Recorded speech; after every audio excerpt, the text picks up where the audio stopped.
aqueles que me abençoam sejam abençoados de acordo com a promessa de Deus a Abraão e aos seus descendentes. Eu sou descendente de Abraão, por conta disso eu sou herdeiro dele. E tudo que Deus prometeu a Abraão diz respeito a mim e a você, que também tem no Deus de Abraão o seu Senhor e Salvador. Se você é uma pessoa que anda firme na fé, que vive pela fé no Senhor Jesus, então você é uma das herdeiras ou dos herdeiros de Deus. Herdeiros de Abraão pela fé, porque filhos de Abraão são aqueles que são pela fé. São aqueles que, através da fé de Abraão, realmente seguem as palavras de Deus, obedecem às palavras de Deus. Então vocês sejam abençoados. Os dizimistas, os ofertantes, os meus auxiliares, sejam abençoados. Agora, eu queria falar com vocês a respeito de Manassés. Nós estamos na campanha de Manassés. E, para quem não sabe, Manassés foi um dos reis de Judá. O reino de Israel foi dividido. 2,5 tribos ficaram com Judá e as 10 tribos praticamente ficaram com Israel. E Manassés foi um dos reis de Judá. E ele começou a reinar com 12 anos de idade, apenas 12 anos de idade. E ele herdou o reino próspero, abençoado. O povo estava fervoroso porque o seu pai, Ezequias, tinha feito um trabalho excelente, fez o que agradou a Deus. Mas Manassés, com 12 anos, obviamente, ele tinha a tutela de pessoas que foram excluídas pelo seu pai e que, por uma razão ou por outra, vieram a ser os tutores de Manassés. Porque Manassés, com 12 anos, o que ele podia fazer? Você tem coragem de dar R$1.000 para uma criança que tem 12 anos de idade? Não, porque você sabe que essa criança não sabe administrar R$1.000. Então Manassés não tinha condições de reinar, de administrar nem mesmo R$1.000, quanto mais um reino inteiro. Então seus tutores, levados, motivados por inveja, por idolatria, por tudo que não prestava, induziu com certeza Manassés ao erro.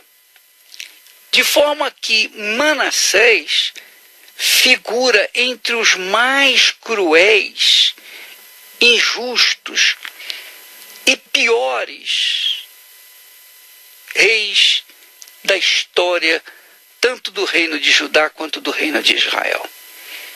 Ele figura um dos piores, porque figura como os extremos do caráter humano. Ele foi péssimo, um mau caráter, um crápula. Por outro lado, o fim da sua vida foi excelente. Ele começou irritando a Deus, provocando a ira de Deus. Ele irritou Deus propositalmente. Mas depois ele se humilhou.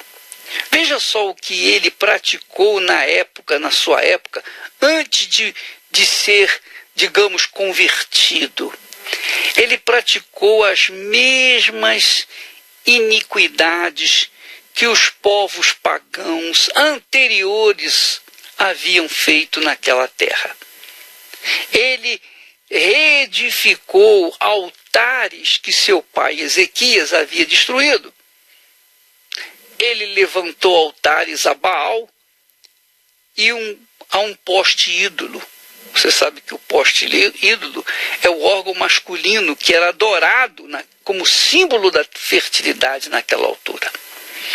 Ele serviu e adorou todo o exército dos céus, sol, luas, estrelas, etc. Ele edificou altares aos deuses no templo que Salomão havia construído. Olha que absurdo. Pois é, ele construiu altares dentro do templo que só era permitida a entrada dos sacerdotes. E ele construiu altares lá dentro para os deuses pagãos, os deuses que não eram. Ele queimou os seus próprios filhos. Ele tinha 2 filhos que os queimou, matou, queimou em sacrifício. Ele ofereceu em sacrifício aos deuses.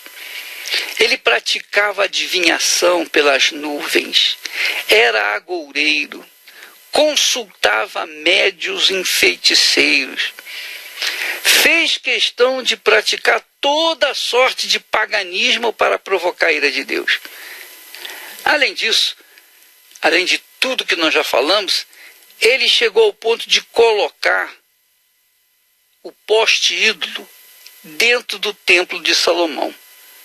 Quer dizer, ele colocou um poste ídolo, um ídolo com a forma do órgão masculino dentro do templo de Salomão. Olha, você vê a que cúmulo ele chegou, a que limite ele chegou de provocação a Deus, porque o templo de Salomão era o mais sagrado lugar que havia na face da terra. Porque Deus falou, jurou, ali estará o meu nome para sempre. E neste lugar tão sagrado, ele veio a colocar um ídolo para irritar Deus, para espezinhar Deus. Manassés, minha amiga, meu amigo, foi o pior dos piores. Ele não apenas fez questão de contrariar o Deus de seus pais, mas como também conduziu o povo de Judá a toda sorte de depravação. Quer dizer, ele fez pior do que todos os pagãos, todos os gentios, todos aqueles que adoravam a Satanás, ele fez pior do que aqueles povos. Ora, talvez seja essa a sua situação, minha amiga, meu amigo. Talvez você tenha chegado nos limites da depravação, das depravações. Você mesmo se julga tão suja ou tão sujo, tão imundo, que você tem até vergonha de passar diante de uma casa de Deus, quanto mais entrar nela. Porque a sua consciência lateja, acusa 24 horas por dia. Então você fez e talvez esteja fazendo, continue fazendo coisas que agridem o bom senso, que agridem a inteligência humana. Mas você faz por conta de uma entidade, de um espírito que move a sua vontade, que domina o centro do sistema nervoso seu, que orienta você. E você não tem forças para resistir a essa voz maligna. Você não tem forças para confrontá-la. E você se encontra perdido. E essa voz que tem levado você ao absurdo dos absurdos, aos limites da depravação, essa voz chega ao ponto de dizer: não tem mais jeito para você, é melhor que você se mate. Mas é justamente aí que entra a compaixão de Deus. Ele é tão grande em compaixão, tão infinito. A Bíblia diz que a misericórdia de Deus é como dos céus até a terra, quer dizer, não tem limite, é infinita. Então, se você quer, da mesma forma como Manassés se converteu, se arrependeu, da mesma forma como Manassés, quando chegou no fundo do poço, o que ele fez? Ele, quando estava exilado, porque o inimigo da Babilônia, o rei da Babilônia, o imperador da Babilônia, entrou na terra de Judá e o aprisionou e o levou cativo com argola no nariz, como se fosse um boi, um jumento. Ele foi humilhado ao extremo e lançado numa masmorra. Lá dentro daquela masmorra, Manassés se viu perdido, desorientado. Mas ele sabia da existência do Deus de Abraão, de Isaac e de Israel. Sabia que esse Deus é misericordioso, é compassivo e atende aos clamores da sinceridade. E ele que fez, ele se humilhou. Diz o texto sagrado que Manassés, se vendo desesperado, o que ele fez? Ele se humilhou. Esse é o segredo, humilhação. A solução do seu problema, mas definitivamente, não uma melhora, mas a solução do seu problema é essa palavra: humilhação. Quando a gente se humilha diante do Altíssimo, e humilhar significa reconhecer a nossa queda, o nosso desespero, a nossa fragilidade, o nosso pecado. Humilhar significa reconhecer a nossa infinita pequenez. É reconhecer que somos apenas e nada mais do que mortais. Você que me ouve, você e eu somos mortais. Mortais quer dizer, somos limitados, somos um monte de nada. Manassés reconheceu finalmente que ele era um rei de nada. Ele era um rei caído, prostrado, fracassado, humilhado, derrotado.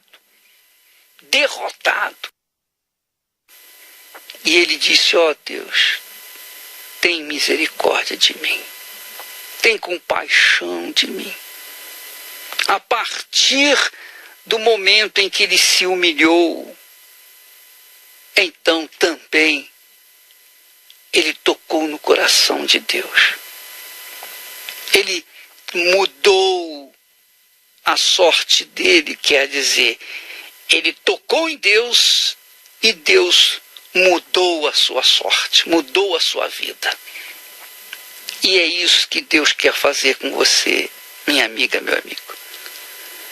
Talvez você não esteja no fundo do poço, mas talvez você esteja descendo, né? Descendo. E eu pergunto, será que você vai esperar chegar lá no fundo? ou vai se humilhar imediatamente antes de chegar lá? Pois bem, Manassés se humilhou. Mas o segredo de Manassés, a vida de Manassés mudou, se transformou como d'água para o vinho por conta da sua humilhação. E é isso que nós estamos propondo para você. No dia 16, nós vamos ter o dia da humilhação. O dia em que as pessoas vão mudar de vida a partir da sua sincera humilhação. Porque se você se humilha, então Deus vai exaltá-lo. Vamos falar com Deus e amanhã eu vou continuar trazendo essa mensagem. Pai, eu vim aqui